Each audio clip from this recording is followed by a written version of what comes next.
दर्शक हो, आता पाहणार आहोत एक सविस्तर बातमी। सोलापूर महानगरपालिकेचे कर संकलन प्रमुख अधिकारी युवराज गाडेकर यांच्या वाढदिवसानिमित्त विविध मान्यवरांनी शुभेच्छा दिल्या।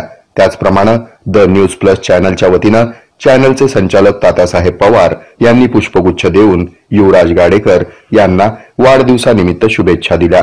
युवराज गाडेकर हे महापालिकेमध्ये सामान्य प्रशासन विभाग, मुख्य लेखापाल, मुख्य लेखा परीक्षक, अकाउंट टॅक्स, जनसंपर्क निवडणूक कार्यालय अशा विविध महत्वाच्या पदावर त्यांनी आजपर्यंत जबाबदारी पार पाडली आहे।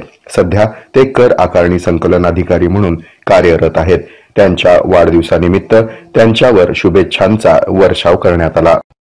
हे आहे मेट्रोकास्ट केबल नेटवर्क आणि आपण पाहत आहात द न्यूज प्लस बरच काही।